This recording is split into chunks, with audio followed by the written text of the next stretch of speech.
আমরা কি কখনো ভেবে দেখেছি আমরা কোরআন তেলাওয়াতের সময় অথবা খতম তারাবি দেওয়ার সময় নির্দিষ্ট একটি সূরার নির্দিষ্ট আয়াত পাঠ করে সরাসরি সিজদায় চলে যাই?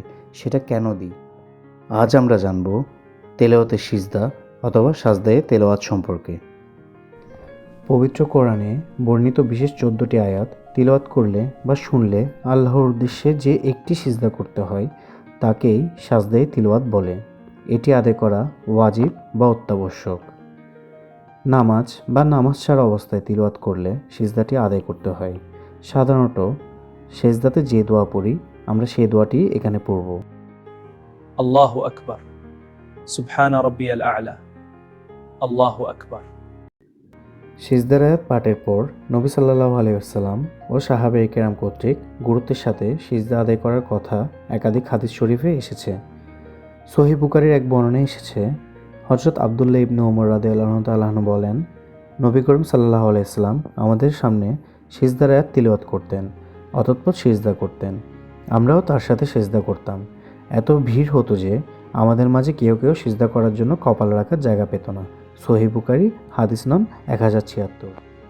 সিজদার ফজিলত সম্পর্কে আবু হুরায়রা রাদিয়াল্লাহু তাআলা বলেন, রাসূল সাল্লাল্লাহু আলাইহি ওয়াসাল্লাম বলেছেন, আদম সন্তান যখন সিজদার আয়াত তিলাওয়াত করে সিজদায় যায় তখন শয়তান কেঁদে কেঁদে দূরে সরে যায় এবং বলতে থাকে, দুর্ভাগ্য আমার, আদম সন্তানকে সিজদার জন্য আদেশ করলে সে সিজদা করে জান্নাত লাভ করলো, আর আমাকে সিজদার জন্য আদেশ করা হলেও আমি সিজদা করতে অস্বীকৃতি জানালাম, ফলে আমি জাহান্নামী হলাম।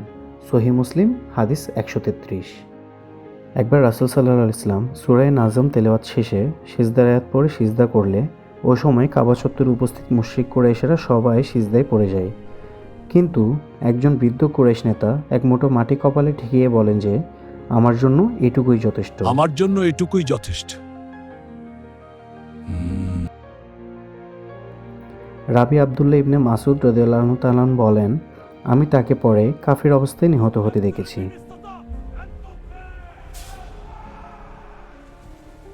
এই কথার মাধ্যমে বোঝা যায় ওই দিন যারা সিজদা করেছিল তারা সবাই পরবর্তীতে ইসলাম গ্রহণ করেছিল এবং যে সিজদা করেনি সে কাফের অবস্থায় থেকে গিয়েছিল। এখানে একটি প্রধান মাসালা হলো সূরা হজের ৭৭ নং আয়াত, যার পাশে উপমহাদেশের মুসাফাগুলোতে ইমাম শাফিঈ রাহমাতুল্লাহ আলাইহির মতে সিজদা বা এই জাতীয় অন্য লেখা বা চিহ্ন থাকে। হানাফি মাযহাব সহ অনেক ফকিগণের মতে তা সিজদার আয়াত নয়। ইমাম সাইদ ইবনুল মুসাইব ও হাসান বসরি রহমতুল্লাহ আলাইহি থেকে বর্ণিত, তারা বলেন সূরা হজে সিজদা একটাই, আর সেটা হচ্ছে প্রথম সিজদা, অর্থাৎ আয়াত নাম্বার 18-তে। এখন জেনে নিই কোন কোন সূরার কোন আয়াত পাঠ করলে সিজদা করতে হবে। প্রথম সূরা হচ্ছে সূরা আল আরাফ 206 নম্বর আয়াত। তারপর হচ্ছে সূরা আর রাদ 15 নম্বর আয়াত। সূরা আন নাহল 50 নম্বর আয়াত। সূরা বনি ইসরাইল অথবা ইসরা 109 নম্বর আয়াত। সূরা মারিয়াম 58 নম্বর আয়াত। সূরা আল হাজ 18 নম্বর আয়াত। সূরা আল ফুরকান 60 নম্বর আয়াত। সূরা আন নামল 26 নম্বর আয়াত। সূরা আস-সাজদা 15 নম্বর আয়াত।